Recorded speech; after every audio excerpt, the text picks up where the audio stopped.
Damai sejahtera Allah yang melampaui segala akal dan pikiran manusia, itulah yang memelihara hati dan pikiranmu dalam Kristus Yesus, Tuhan dan Juru Selamat kita. Amin. Jemaat yang dikasihi Tuhan kita Yesus Kristus, firman Tuhan bagi kita pada minggu ini tertulis dalam Kitab Ibrani. Kitab Ibrani pasalnya yang ke-10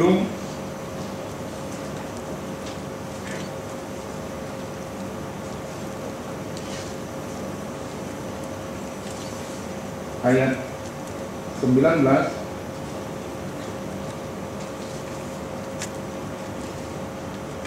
sampai dengan ayatnya yang ke-25.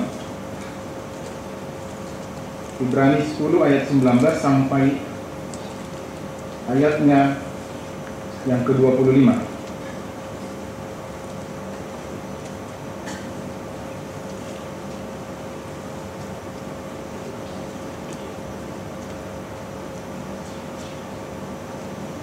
Jadi saudara-saudara, oleh darah Yesus kita sekarang penuh keberanian dapat masuk ke dalam tempat kudus, karena Ia telah membuka jalan yang baru dan yang hidup bagi kita melalui tabir, yaitu dirinya sendiri.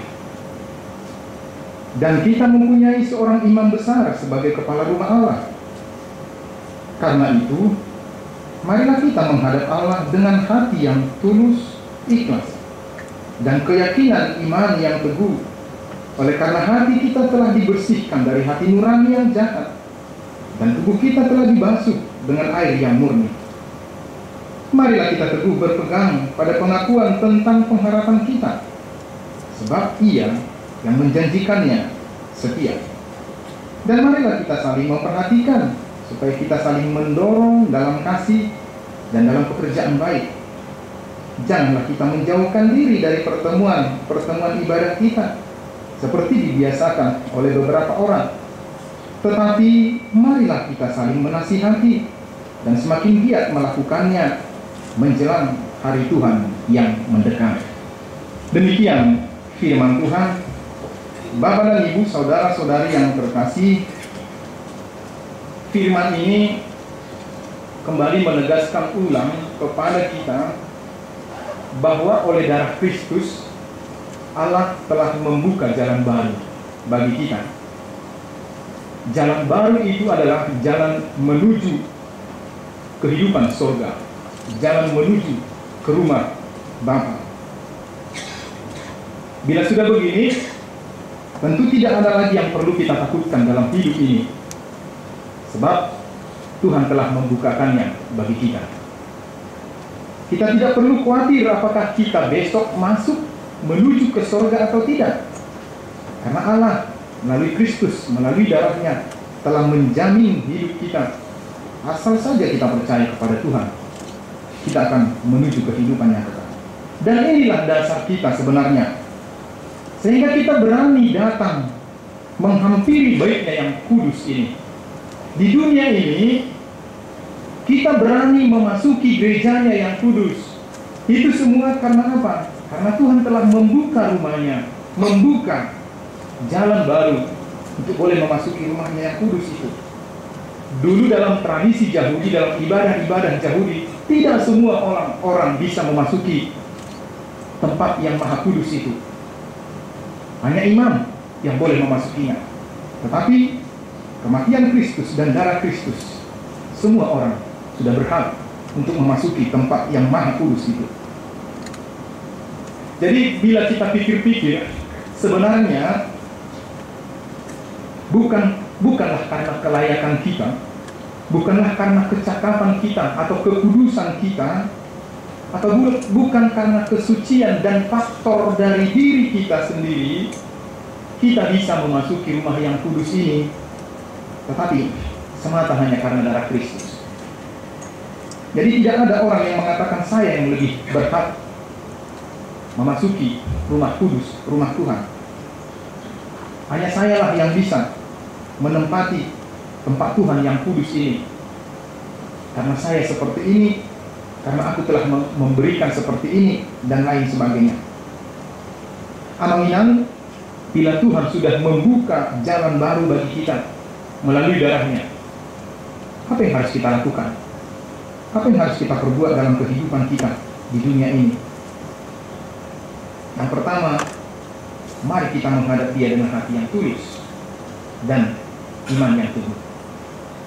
Inilah yang pertama diajak oleh firman ini bagi kita. Marilah kita menghadap Dia dengan hati yang tulus dan iman yang teguh, sebab sudah dibuka jalan. Tinggal kita mau atau tidak datang menghadapnya. Ketika kita akan memasuki rumahnya yang kudus, Allah tidak memberi syarat yang berat untuk kita lakukan. Bila kita mau menyembahnya, cukup hanya dengan hati yang tulus dan iman yang teguh. Hanya itu yang dimintakan dari kita. Ada 4 kali di sana firman ini mengatakan, marilah kita, marilah kita, marilah kita, marilah kita. Jadi semua ajakan, karena tidak ada lagi halangan, tidak ada lagi tantangan bagi kita. Tuhan sudah bukakan semuanya. Tinggal kita mau atau tidak datang, marilah menghadapnya. Kita tidak dipaksa harus membawa kurban atau membawa sesuatu. Sesungguhnya Tuhan tidak meminta itu. Dan juga tidak perlu takut dan menghakimi diri kita sendiri dengan mengatakan, Tuhan, aku tidak layak. Karena Tuhan sudah melayakkan. Atau Tuhan, aku berdosa, aku jahat, Tuhan, aku miskin, aku susah, aku tidak berguna, aku tidak berharga. Banyak sekali kesalahanku Tuhan, masa laluku suram. Sehingga dengan itu semua kita tidak berani datang kepadanya. Tidak berlaku lagi itu. Karena jalan baru Tuhan telah membuka itu bagi kita semuanya. Amin.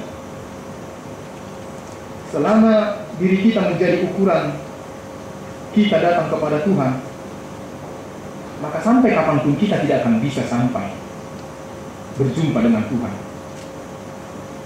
Selama kita mengatakan, tunggu aku kudus dulu, tunggu aku suci dulu, tunggu aku membuang dosa-dosaku dulu, tunggu aku meninggalkan segala dosa dan kejahatanku. Memang kita adalah orang berdosa, dan kita tidak sempurna di mata Tuhan. Tetapi Tuhan tidak membuang kita, makinan. Dia tidak mengusir kita bila kita datang. Tuhan tidak pernah mengusir kita apabila kita datang menghadap Dia. Sebaliknya malah Dia mendekatkan diri kepada kita. Meskipun kita hina, Dia yang kudus itu mau datang kepada kita. Meskipun kita berdosa dan jahat, tapi Dia mau menghampiri kita. Bahkan Dia datang ke dunia ini sebenarnya hanya untuk kita. Bahkan Yesus sendiri tidak menyayangkan dirinya itu bagi kita. Dia menjadikan kita sahabatnya agar kita tidak menjauhinya. Seandainya Tuhan tidak pernah menjadi manusia, maka kita tidak akan bisa menggapai Dia. Tetapi karena Tuhan mengerti kita dan peduli dengan kita, Dia yang menjangkau kita, Dia yang datang kepada kita. Bahkan Dia membuat kita menjadi sahabatnya agar kita jangan merasa takut dengan Dia.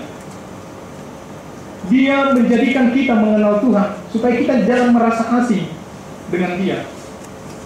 Amanginan, sesungguhnya kita datang ke rumah Tuhan ini karena memang kita dilayakkan oleh Tuhan.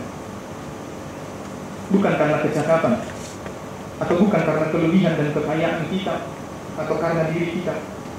Bukan karena kita sudah hidup kudus, hidup benar, atau kita sudah setia, atau kita tidak bercacat lagi. Kita datang ke gereja ini bukan karena kita tidak berdosa lagi, justru karena kita berdosa. Tapi dalam keadaan kita seperti itu, Dia melayakkan kita. Dia mengasihi kita. Tuhan membuka rumahnya bagi kita. Dia membuka tangannya dan menyambut, bahkan merangkul segala kelemahan kita, keterbatasan kita. Siapapun kita, apapun latar belakang kita, bagaimanapun suramnya masa lalu kita, Dia menyambut kita dengan penuh kelemah lembutan dan kasih.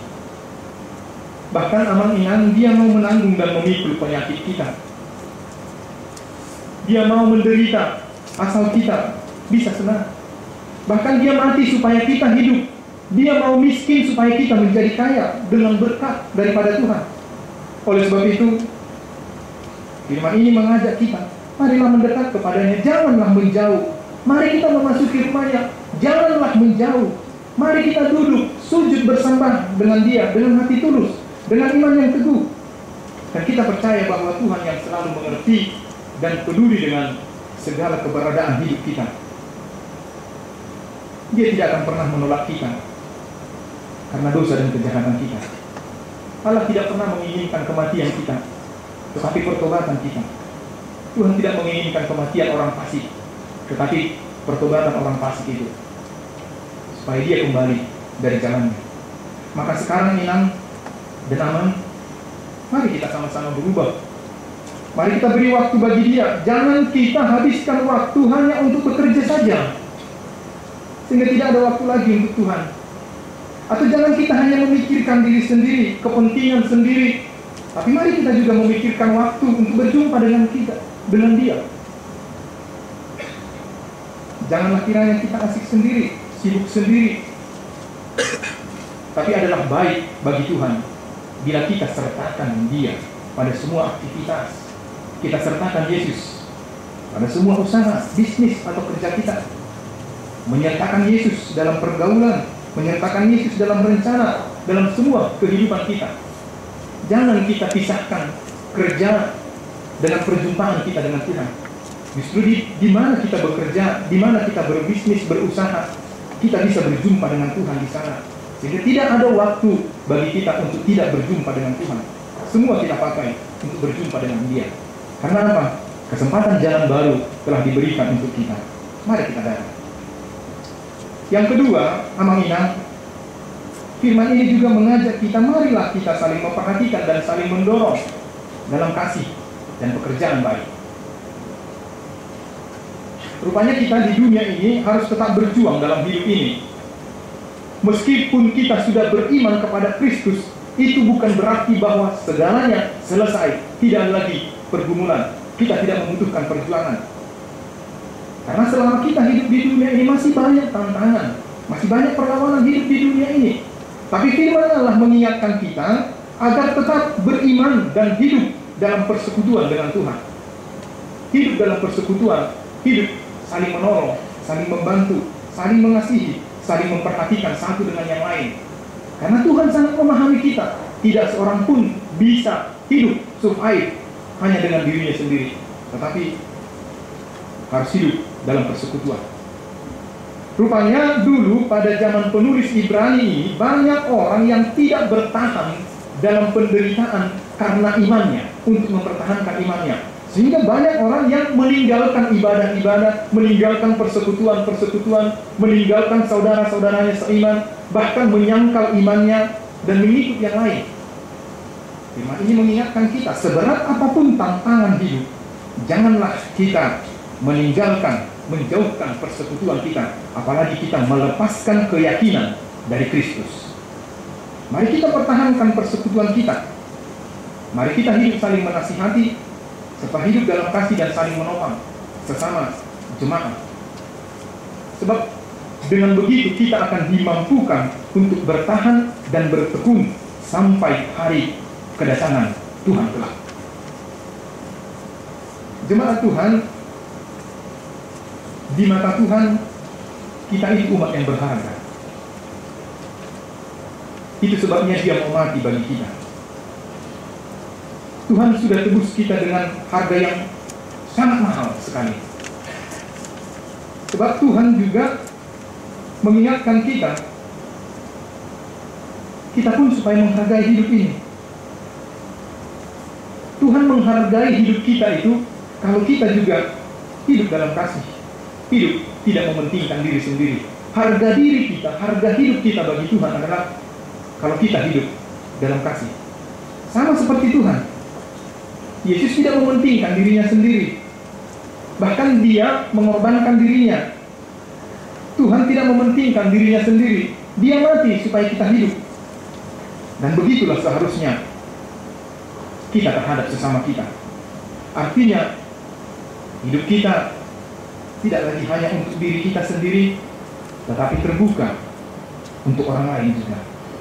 Bila Allah telah membuka jalan baru bagi kita, Allah juga berharap bagi kita amal iman, kita membuka hati kepada orang lain dan kepada sesama kita.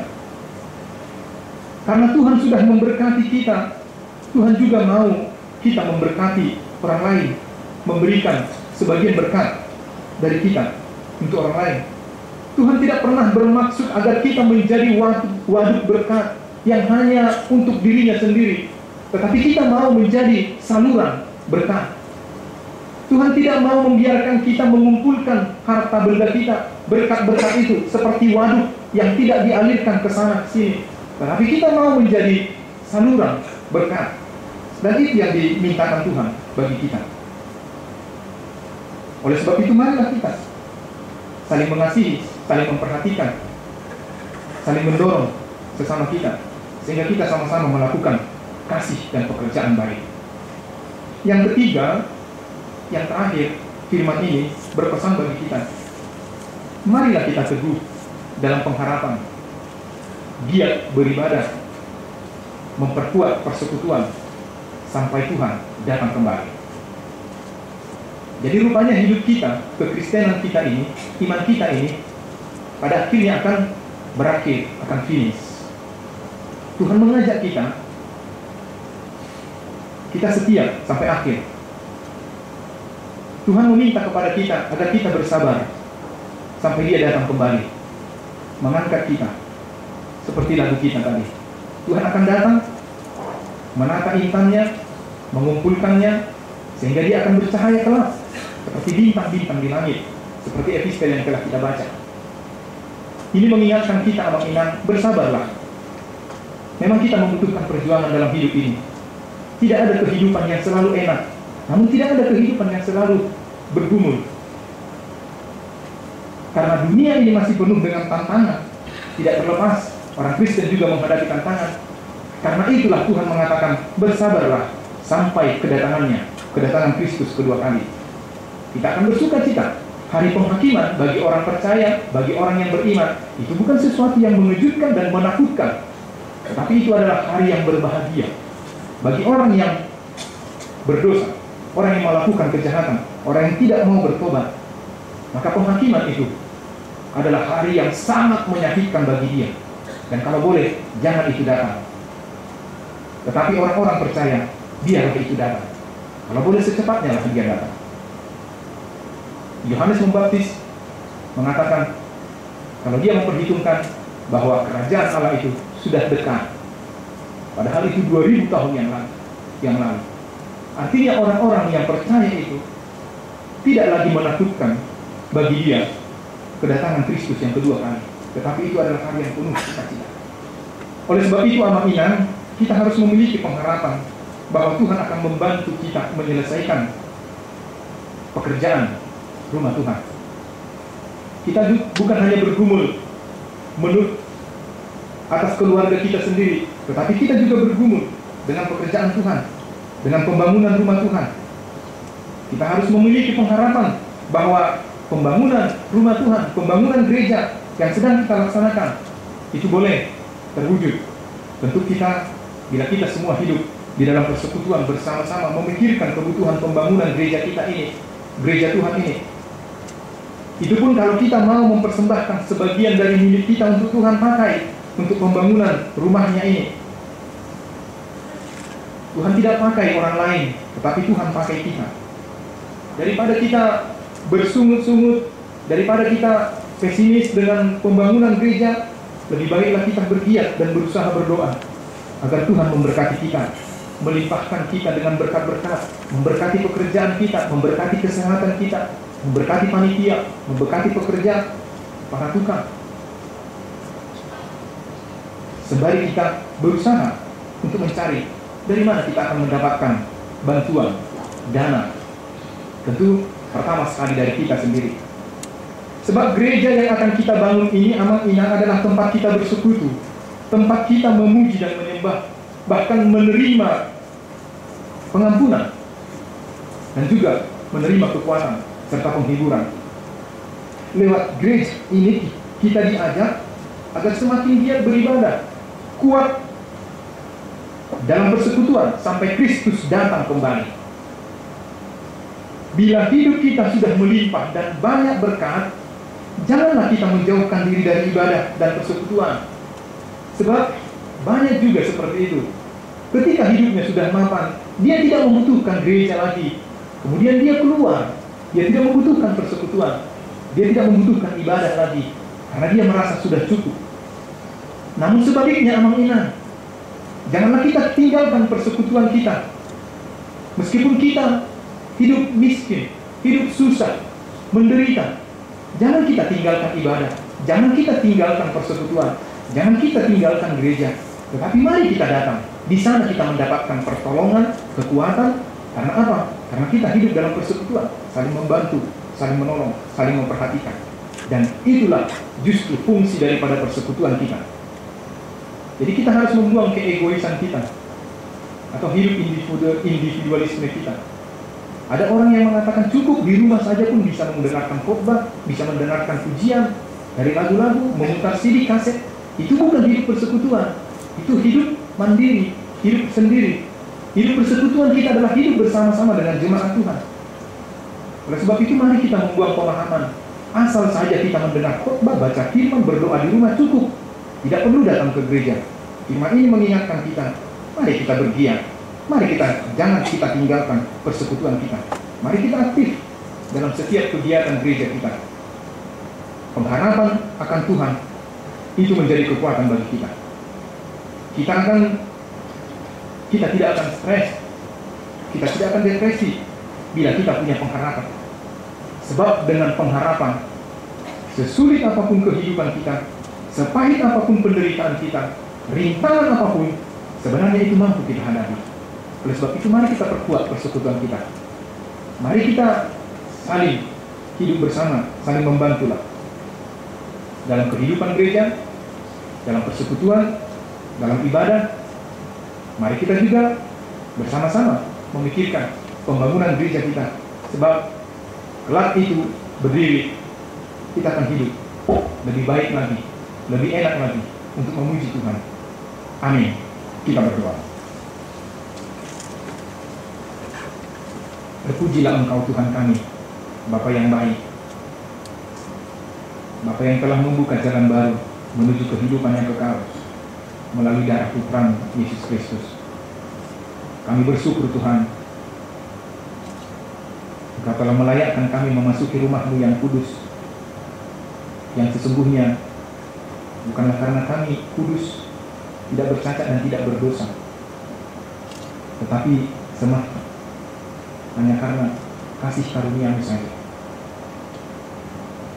Ajarlah kami Tuhan untuk datang menghadap Engkau dengan hati yang tulus dan iman yang teguh.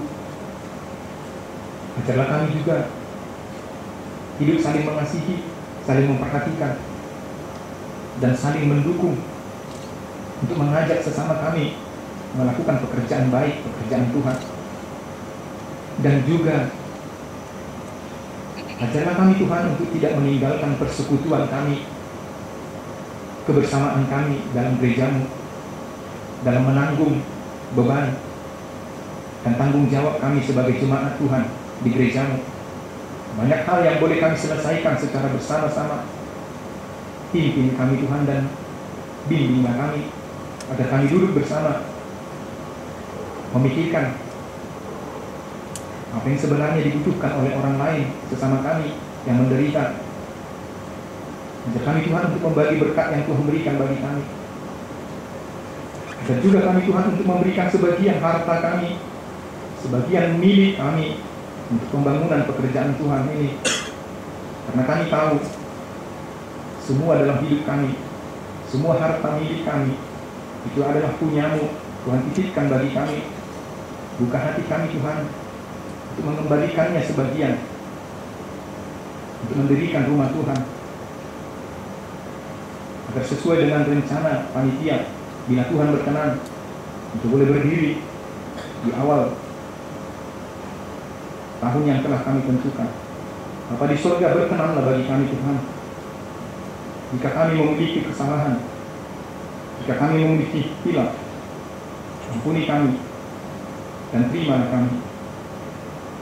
Karena kami tidak sempurna di hadapan Tuhan, tapi kami berani datang ke hadapan-Mu karena Tuhan telah membuka jalan, sehingga kami boleh kapan saja menghampiri Tuhan, meminta pertolongan Tuhan, dan meminta belas kasihan.